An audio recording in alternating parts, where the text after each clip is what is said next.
It's all right. Yeah. My name is Raul Rodriguez, and I'm one of the co-directors. One of Rodriguez. Okay. Productions. Production. That's all you No, Mark Rodriguez. I am the other Rodriguez of the Rodriguez production. Co-writer, co-producer, co-director. Understood. And sir? I'm Alex Sines. I am one of the co-founders of the HMS Filmmakers Project. And this all started because in 2018, I did a movie called Watch Something Else. And we went to this dude's father-in-law's or in-law's property. Right. And it kind of started this bug about trying to make films, short films. And now we're here. And this is film number 10 for the project. Really? But that's a great thing. Let's talk about this one that I had the privilege to be on the set doing photography for. I would love you guys to introduce the public to the title of this film and what was the inspiration behind The it. title of the film is Mi Reina y El Rey, the King and the Queen, and my Queen. I would say it started with me watching a YouTube video. It was the comedian Fluffy, and I was at home, like everybody else, surfing through YouTube. Okay. Ran across Fluffy. I love comedy like a lot of people. And Gabriel Iglesias. yeah, Gabriel. Yeah, thank you, Gabriel. And he tells a story about him introducing his mother to Vicente Fernandez, and it's a funny skit. If you've never seen it, go check it out. So me and Raul were scheduled for a meetup at his place. I go to his place, and the way we usually start out with any meeting is kind of just catch up on regular everyday stuff. I'm like, hey Raul, have you seen the Fluffy stand-up where he talks about him introducing himself to El Rey? And he's like, no. So okay, let's watch it. We watch it, laugh, funny, okay. And then he's like, you know what's crazy? Which is one of Raul's favorite lines. I also introduced my mom to Vicente Fernandez. And I'm like, no way, come on, come on, Raul, here we go again with another story that's hard to believe. But then he went into his spiel about it, and I was like, that's great. And so I was already planning. I was up next. This is after COVID, and I'm like, okay, I got to come up with a short film next. And it was after COVID. You could have died. I could have never made my film. I never got my chance at the Filmmakers Project to do my thing. So I got to come up with something. And we already had a script that was a bigger script, which I thought at the time was a bigger script. About a Mexican folklore horror story. The Cucuy. El Cucuy is one of the names. It's changed. Okay. But I was like, let's do something more simple without the effects and all this other crazy stuff, and let's do this story. And that's kind of where it all started evolving from there. And well, this would have been a better story to work on because Cucuy would have had like all kinds of special effects and issues and problems because of creating that kind of a movie. I'm glad like we're not in that genre of like dark and shadow and stuff, because lighting would have been super hard. It would have been crazy. But we've been successfully getting through this, I feel, with lighting and sound. Well, you have an expert lighter. It's like, that's what I mean. Mark. Like, yeah. Big ups to Mark Clark coming in. Mark, yeah. Big local name in the scene. He's the lighting expert, and because of Alex's connections and the Filmmakers Project, again, creating this atmosphere where we could bring in a professionals to mentor hungry young artists to come in. So the idea is that you come in, you sign up to an agreement saying that you're going to volunteer so many hours and you will get mentored by a professional. Yeah. And you have a budget, which is required. At least you get fed on set, right? Right, yeah. So that's we're hoping that food is a priority. Yeah. We're hoping that hopefully paying actors and crew will be a priority on some of these sets as well. We're not trying to like break anybody by making them spend thousands of dollars, but as you do a 12 to 13 day shoot, $1,000 is not that much money. Absolutely true. And I thought it was great. I mean, it's just learning from all these different people, it's ridiculous. And then not just that, then they bring in other people who actually tell you more about the business. So it's like, oh, I mean, anybody that's a filmmaker or that wants to make films, this is for you. Yeah. And it's for you. And that's why it's for me, it's for everybody. And if you get that bug, then you need to be here. You need to come and take their classes. You need to do whatever you need to do to become part of this. I mean, I was not expecting to make a movie about me. Believe me, that was the last thing on my mind. Really? It's, oh, let's go make a movie about me. Yeah, right. Yeah, it's cool. I was like what they call a straight edge. I was real, like him. I was real innocent, and everything. I didn't start doing anything crazy until I was 18. Yeah. Really, to be honest with you, I was like, before that, I was just your normal everyday kid. But I had a friend, all right, my buddy Joe, who was already a maniac, all right, and was trying to convert me into a maniac, which I became anyway. But yeah, and this is a story. Joe's in the story too. He's a big part of the story. Okay. And you have to have that. You have to have the, that why is this happening? Why is that happening? And he's a real person. I mean, this is all real stuff. This all really happened. Can I ask why Joe was not on the scene with the performance? Is it just because of the tickets and stuff? It's because of the tickets. Yeah, it's because of tickets. So when I received the tickets, there was only 2 tickets. Yeah. And another thing, the wrestlers didn't feel the same way about Joe that they felt about me. It was just another crazy thing. You know what I'm saying? He was a little more, how like Eddie Haskell, if anybody knows about Leave It to Beaver or whatever. So he's, yeah. So Beaver's mom didn't like him, but he was always, oh, sweet and everything. And that's how Joe was. He was real sweet to people and everything, but they could see right through him. You know what I'm saying? It's like, you're just pretending. Yeah. I would say Joe's character, he plays the Chicano guy. So he's been an American in America where right. The other part too. Roberto is coming from Mexico to the U.S., so he still holds that culture. Where Joe's already Americanized. He's a rock and roll guy. He's a rocker. So he would not really don't have interest in Mexican music. That's the divide right there. That kind of the culture divides at that point. Where, if you're growing up in the States and you're listening to rock and roll, then hey, I'm a rocker and that's it. That draws the line. You're not listening to country. You're not listening to disco. You're not listening to Mexican music, Wow. So he would have been like, nah, pass on that anyway. He's out to be a rock star. Really, that's his future is music. He plays guitar already. He's into music. But Joe sets up the opportunities. Joe is the one that allows the tickets to be purchased, but doesn't get purchased, even though they still get the tickets. Joe is the one that kind of allows him to get the job that he has to get because mom is forcing the son to do that. So Joe is a catalyst in this movie to make things happen for the Roberto character. Okay. And you saw the end of that. You saw the VIP room. You saw the theater, and that's the finale, right? Yeah. And that was the expectation, was to have a big finale. Yeah, and that is a big finale, man. I mean, you've seen it. Yes. Yeah, you've seen it. I'm lobbing another question at you. The young lady who plays your mom. Yeah. I don't know your mom.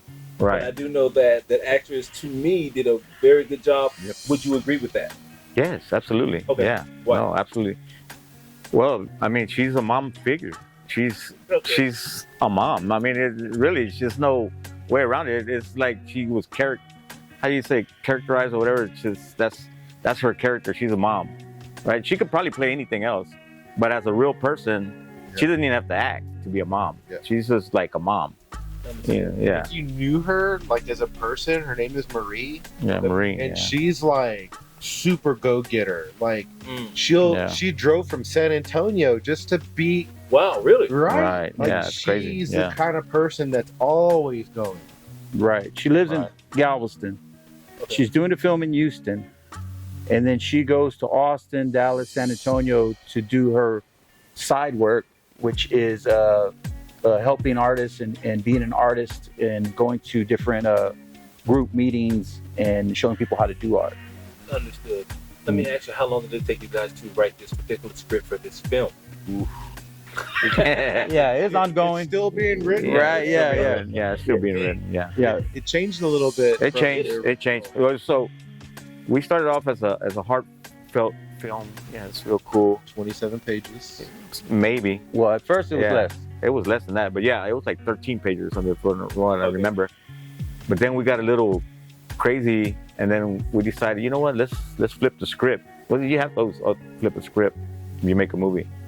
So then it turned into like a telenovela, some Mexican soap opera. So it turned a little crazy and a little wild in it, and that added a flavor like wow, like you're like okay. So it explains a lot of things, and it the reality is there was a preacher. You know what I'm saying? Now what happened between him and my mom was probably nothing like the movie. Okay. But what did happen was he talked her into throwing away all my albums. Wow. Okay. You know what I'm saying? Because that was traumatic to me. So it was like, and then another weird thing happened. So even after we went to the concert, she ended up buying me a Kiss album, and you know that is more maniac than anything else. Okay. You know what I'm saying? Because she went from we can't have any albums to loving music again, yeah, and then buying me Kiss, Yeah, you know. at the time, I'm buying myself the Bay City Rollers, you know, it's like little kid music. Na, na, na, na. And she's like, here's Kiss. I'm like, ah. And I asked her why you got this, and she goes, well, I asked the guy at the counter, you know, what are all the teenage boys buying? And he said, they're buying this album right here. How did she feel about it when she heard it? I don't think she liked it, but you know, she said it was vampire music. But yeah, she was it's vampire music. But it's okay though. She's not. She lost her judgmental part about the religious thing, and it's kind of explaining that in the movie too. Okay. You know what I'm saying? We're kind of bring that part into the movie. A lot of the things that happened to me were like super traumatic, and it kind of exposes itself in the movie, but not the way it was to me. You know what I'm saying? It was like you know, it's like. Was that done on purpose? Well, the story started out in Raul's perspective. We wanted to write a story about a teenage boy, and actually he was a little bit younger than the boys are that actually are in the movie. Gotcha. So we couldn't find that in our short time to get the actors going and auditions. We had to go with a little bit older guys to fill that role. It was just easier that way, and we didn't have to worry about child labor law and all that. So it's a big deal. You know, it's a lot. Children can only work so long, and parents have to be there, so on and so forth. So we went with older guys to play these teenagers.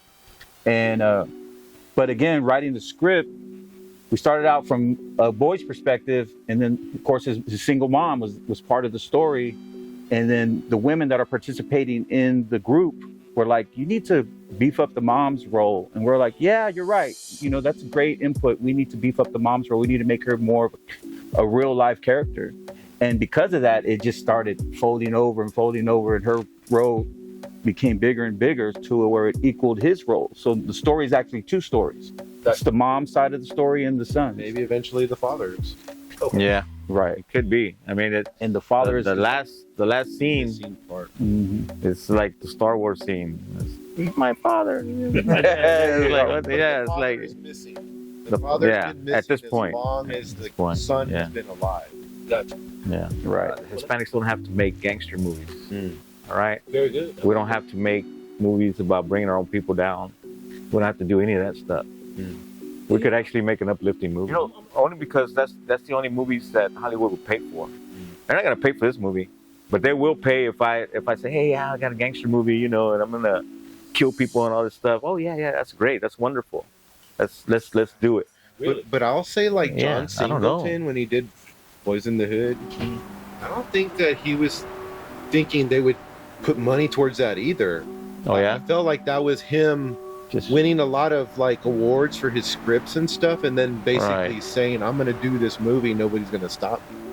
You know, because it's like even at that point in time, gangster wasn't so big. Like Right. gangster Goodfellas, yeah, but Yeah. gangster like Neighborhood. LA, Mhm. maybe not so much. Dude, when I grew up, there was no gangsters. You know what I'm saying? The only gangsters were What did you see, the the white Warriors? guys on You TV. saw the Warriors, maybe. That's You know, yeah. it's like Yeah, the Warriors were the first gangster movie that I seen. But know what I'm saying? like that's so comical because you're seeing people with baseball I bats. know, it's beautiful in though. fucking I like loved it. baseball outfits. That It was- I wasn't love like it. I love that movie. dudes with jackets. Right. I had friends from New York that grew up at that time, and they don't like Warriors. Yeah. Where Warriors was a hit all across Yeah. the nation, but guys from New York were like, it's fake because it's fake. Yeah, you could tell it's fake, It's, but it's yeah. dramatic, you know. It's overdone. The true representation of how Can- they work. Right. Can I Right. guess give a comment to your question? Oh. The main thing about the filmmakers project is to focus on Houston. Right. It has to be a Houston film, and that's what this is. It's to showcase Houston as an individual, a scene, an entity in the film. So Houston is a big part of it. We shot right up the road, Yeah, right here. and there was this. Is it a bar? This is where I grew up. I grew up right here. Is that Really? Yeah, my best friend died right here on the block. Right here. Oh yeah, I there was died. a bar at one time. So Yeah. there was this bar, right, that was been here for a while, since the 70s. Well, that storm came by, and Oh guess what? yes, tore it up. Tore it up. It's gone. Yeah, we got to film it though before. We got to film it Yeah, yeah. right before that. Yeah, right before that, we got lucky. Some of the recent tornado. Mhm. Yes, the recent tornado knocked For it down. those that are listening and watching, that was what 2.5 weeks ago or something like Yeah. that. Yeah, Yeah, 3 yeah, weeks. about 2 weeks. But that's the thing. Like, we want to document Houston, show it for Houston, and showcase things that may not live forever. Like we shot at Champ Burgers. Yeah, So the film takes place in the late 1970s. It's a period piece. When Raul was growing up, this was the era of radio music, rock and roll, Houston wrestling, regional, not national wrestling. You Paul know, Bosch. Paul Bosch, burger joints, you know, burger stands, not fast food restaurants. Understood. So that was the era we're capturing, and that's how come he's mentioning these places that we've shot at, because we try to go to the original places that still stand from that era. And like Champ Burger, you know, big up to Champ Burger, they're a sponsor as well. But the place across the street was one of these bars, and it got blown away. It got hit by a tornado. So again, to dial back, what I want people to get from this film is the sense of Houston when it was a simpler time, of course, and also the idea to even backpedal a little bit more that even though someone gets into trouble, the Joe character and him, because he got in trouble, this helped things move along and help his friend grow. So when you're growing up and you're moving, you're navigating through life, you're not too sure, you might make a mistake here and there. Eventually that might be the thing that makes you excel somewhere else in the future. And I've learned that, and that was kind of my story mixed in there, because I felt that in my life. So that's kind of one of the underlying morals of the story. The guy who was on the stage singing, what is his name? the singer Yes. Gaspar. What's his name? His real name is Gaspar, but his character is El Rey. Okay. I found that character to be awe-inspiring. I have never seen an individual sing like that. Again, it's just not my culture. When I first seen him, he had jeans on and a regular shirt, and then to go and do that and with the hat and everything, I love that character. Even when I edit his photos, I sometimes have to stop for about 20 or 30 seconds just to really look like, man, I was there when he did that. So I mean, he's all right. To be honest with you, he in the original script, he doesn't even show up. I mean, really, to be honest with you, he's just. She looks at him and that's it. That's the end of the film. Really? In the original script. Okay. But then we added lines and we added this and we added that. We're trying to acknowledge other people from Houston also. Okay. You know, through his character. Okay. You know, and so, I mean, I was happy. I was happy he looked the part. I mean, the guy looked the part, and he did everything, and except for one little part of singing the song. Okay. But everything else was great. I mean, and you seen how it was in the VIP room, right? Yeah. So, and I mean, he's like walking in all like, it's like, what did you think about my direction though when I was there? Let me tell you, first of all, let me say you're funny. Okay. That was tough. I appreciate you being open. Yeah. I appreciate you being transparent. I appreciate how you kept in mind that other actors and actresses, the extras, really may not have known what to do on the particular set, therefore you were able to guide them through. I would like to say that the lighting was excellent. On your monitor, when I saw that, I say, man, that looks like something that needs to be in one of these top-notch theaters, in which I can already see way before the editing, right? The vision that you guys had, and how I'm truly hoping that this particular film gets picked up by some Hollywood studio and expanded. Because I think that just like Black culture, Black American culture, Mexican culture, I don't think it gets highlighted enough in this particular sense. Not from a sense of violence and the glorification of who can do what. It's just the cultural exchange, you know. And having the film like this is one that when a Caucasian person looks at it, they say, you know what, I didn't know that about, you know, Latinos. I didn't know that about Texas. Oh, this place just recently got blown down by a tornado 2-3 weeks ago. Right. I didn't know that. I just saw what they showed me downtown. You see what I'm saying? Right. So all of that comes together, meshes so well that I would say that we decided to do a family film because we wanted a broader audience. We wanted to touch a wider range of ages with this film, because horror movie, you know, it would have been, you know, a certain group, you know, that you know, I'm not even a big horror guy, personally, so it would have been a certain group, but we wanted to do something for the neighborhood. We wanted to do something for the Latinos. We wanted to do something to tell our stories, you know, and to point out that Houston is so vast, you know, and so different in each area. You go to Third Ward, that's a whole nother story. You know, A-Leaf, whole nother story. Pasadena, way another story. You know, downtown Houston, a whole nother story. And we're inner city kids, Raul and I. So that's how we get to have a lot in common, you know, because my brothers were growing up at his time. So I got to see that as a younger kid. You know, my stories are a little different, you know. So I think like when you say New York and you think, you know, gangster movies and, you know, fashion, and you think stuff like that, or you say LA and you think lowriders and you think the beach and surfers, that when you say Houston, what do you think? That's a good question. And I want people to think of this film and the other films that are going to start because of the Filmmakers Project, because we're highlighting Houston. And again, if they're going to be so vast and different, you know, we did one called what was the bus stop title? Oh, Sold Out Bus Stop. Sold Out Bus Stop. A whole nother, you know, lifestyle. And I grew up on the bus. Raul grew up on the bus. You know, at one time, you know, that was, you know, we didn't have cars. You didn't need one. You can get on the bus and go to Galleria or wherever and explore the city. But this was a story about people meeting at the bus stop. Right out here. Yeah. Right on the other side of this curtain. Yeah. I came in the bus right now. So I really did. That ain't no joke. Yeah. So, you know, again, you know, that's what we want to do is make Houston, show how iconic it can be, you know, far from just oil and gas and Astrodome, things like that. I want them to know that it's a story that was told by two Hispanic individuals that are trying to, I guess, learn the craft, because I've known Raul for a very long time. He's been doing public access longer than I have. I've been doing this since 1997. He's been doing it longer. Okay, I've known him from Access Houston, and I've known them when they did the film club. I've seen them do short films.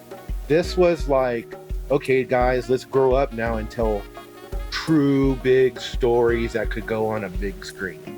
And I feel like that's where they're at right now. They're trying to be filmmakers and not just trying to make film. You know what I mean? Because sometimes we make film, because I've made a lot of films, and they're not very good.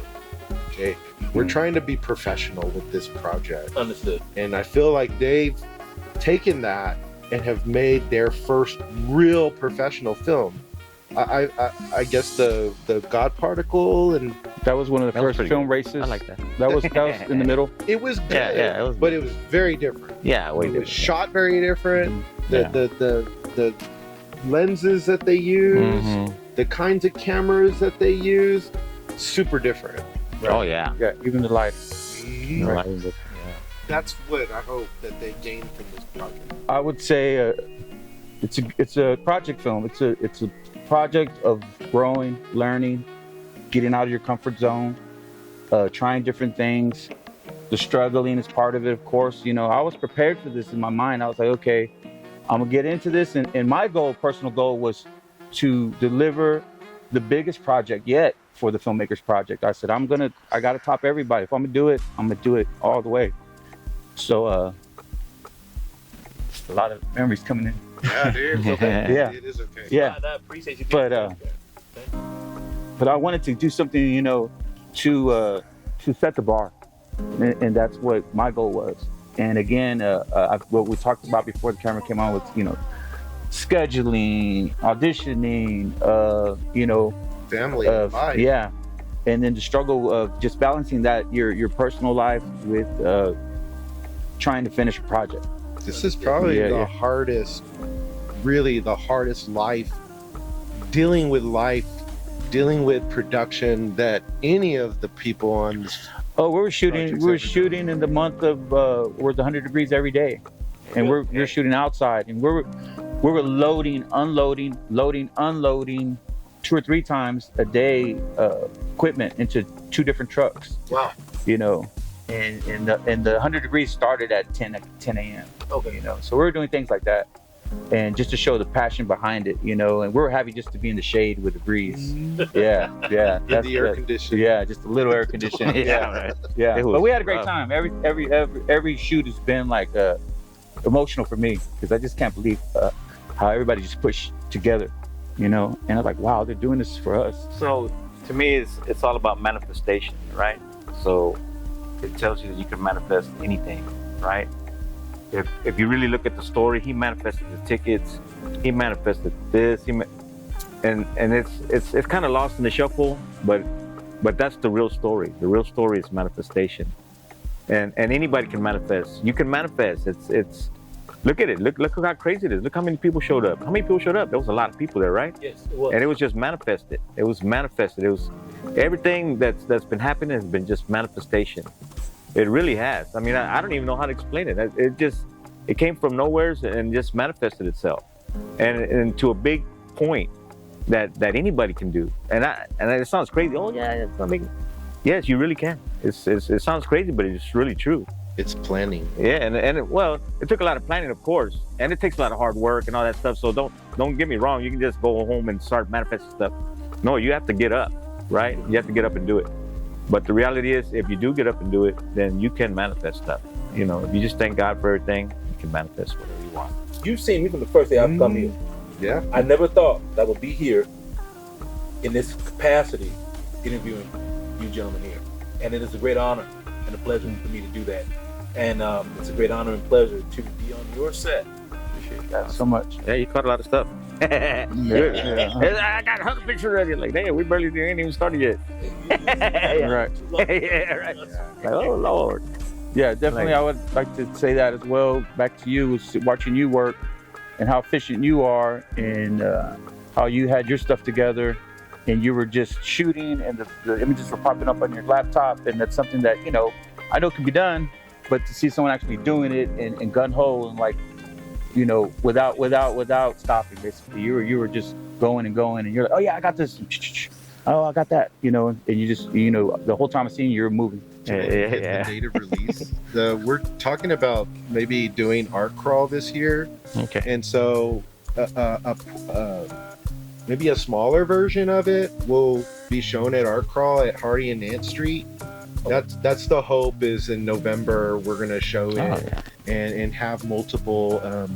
It'll loop and it'll show all of the films from the Filmmaker Project from the beginning to end. Okay. So that's the hope is that we show this, and we show another film called Karma Radio.